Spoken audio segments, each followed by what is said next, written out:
Hello children, today we are going to learn Molecular Genetics Part 4. In this part, we are going to learn in detail about RNA world and the properties of genetic material DNA versus RNA. First, let's see what is RNA world. Now let's learn about the RNA world.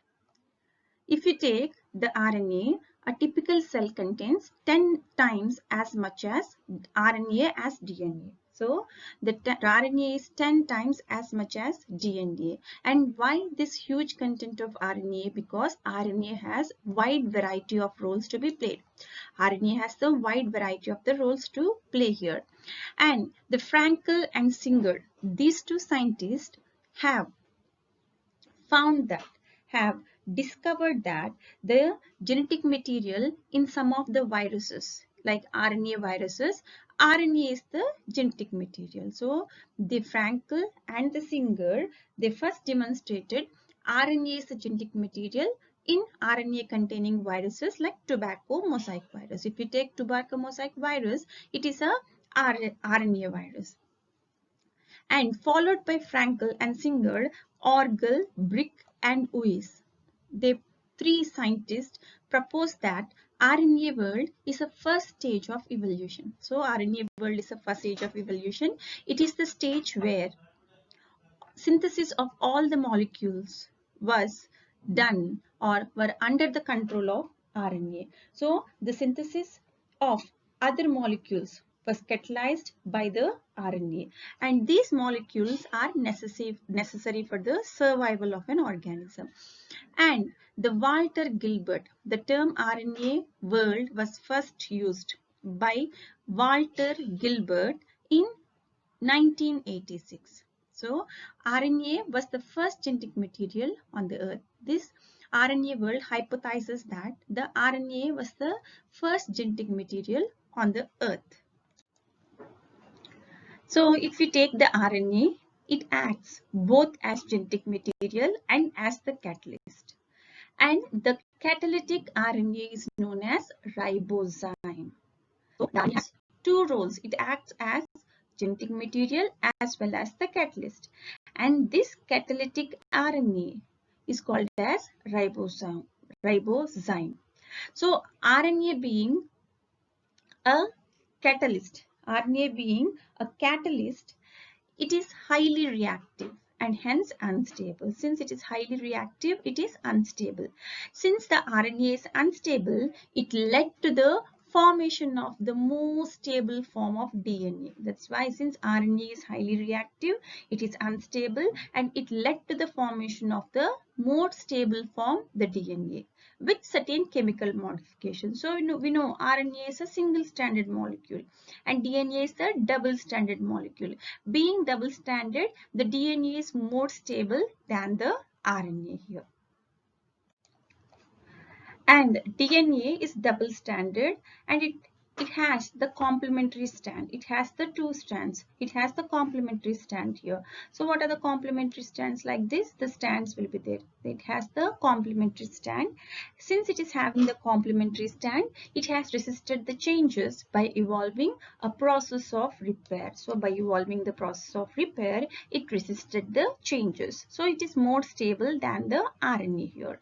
And if we take some RNA, they act as gene regulators. They regulate the gene. How? By binding to the DNA. They bind to the DNA and they act as gene regulator and bring the effect in the gene expression. They bring the effect in the gene expression.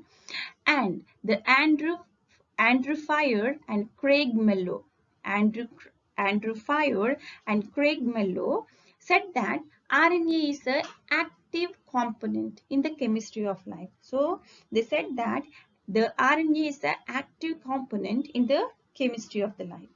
And they both received Nobel Prize. They both received Nobel Prize in 2006. In 2006, they received the Nobel Prize. Okay, this is all about the RNA world, children.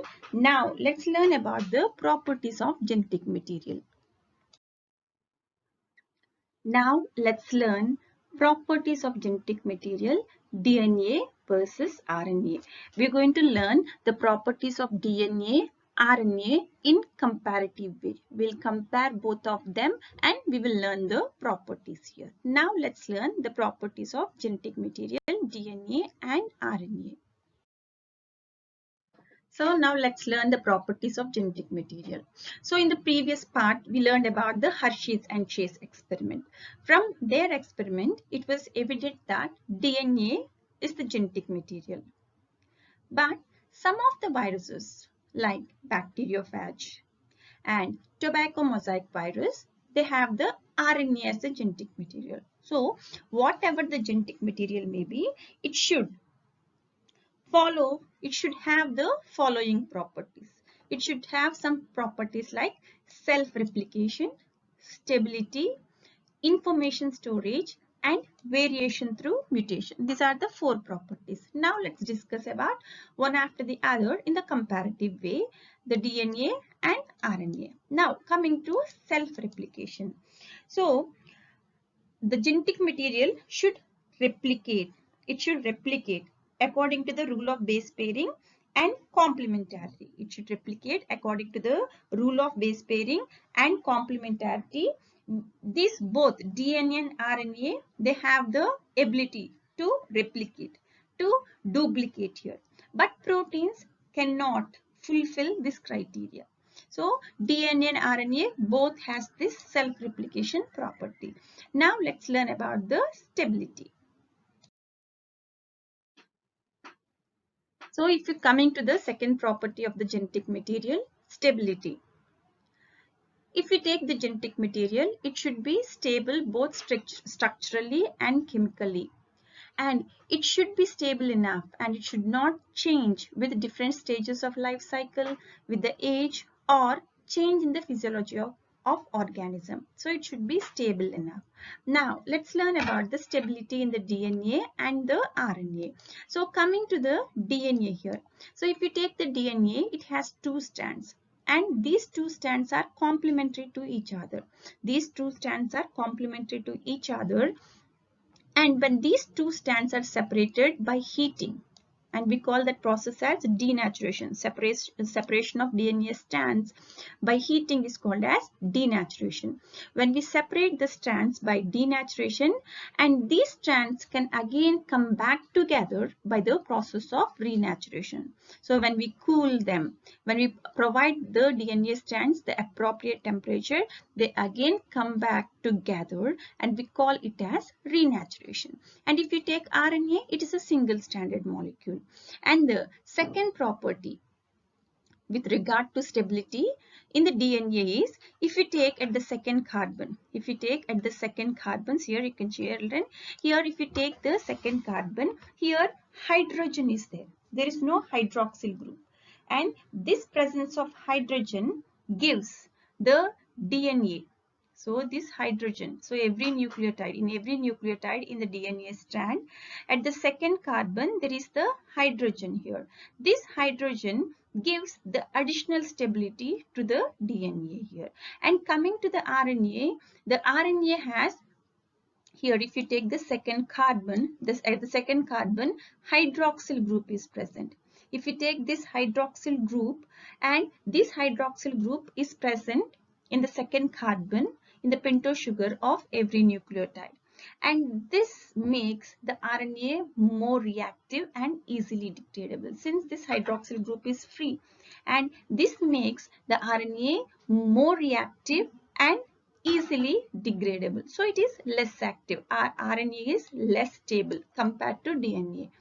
And if you take the DNA has thymine instead of uracil, and it makes the DNA more stable. And if you take RNA, the RNA has uracil. It does not have thymine. So it makes the RNA less stable. So with this, we can say, coming to the point of stability, DNA is more stable comparative to RNA. Now let's learn the third property of the genetic material, information storage. So if you take the genetic material, it should be able to express itself in the form of Mendelian characters. And If you take the DNA depends upon the RNA for the protein synthesis. Okay, DNA depends upon the RNA for the protein synthesis. But if you take the RNA, it can directly code for protein synthesis. And it codes for a character. That protein will code for a character. For example, you can see here, children. So DNA will transcribe to RNA. So DNA will copy the genetic information to RNA, and this RNA, by the process of translation, it synthesizes the protein. That means here the DNA is indirectly responsible for the formation of protein. So it is depending upon the RNA for synthesis of proteins here. But the RNA can directly synthesize the proteins and thus code for a character. This protein determines the phenotype of an organism. And if we take DNA, DNA is more stable. So in the earlier slide, we have learned that DNA is more stable. If you take the DNA, since it is more stable, it stores the genetic information. And the RNA transfer the genetic information. So if you take the DNA, it will store the genetic information. The RNA, what will do? It will transfer the genetic information from DNA to proteins. It is like a mediator. It is like a mediator. It will transfer the genetic information, and DNA will store the genetic information since it is more stable. The fourth property of the genetic material should be variation through mutation. So both DNA and RNA are able to mutate. But if you take DNA mutate at slower rate. Being double stranded, it mutates but at the slower rate. And if you take the RNA, being single stranded and being unstable, it mutate at the faster rate. So viruses that have the RNA, they have the shorter lifespan and they can mutate and evolve faster here. So they can evolve faster and they can mutate. So if you take with all these characteristics, with all these properties which we have learned in a comparative way, we can conclude DNA being more stable, it is preferred for the storage of genetic information. So that's why the genetic information is stored in the DNA. So DNA is preferred for the storage of genetic information. So this is all about the RNA world and the properties of genetic material. Thank you, children.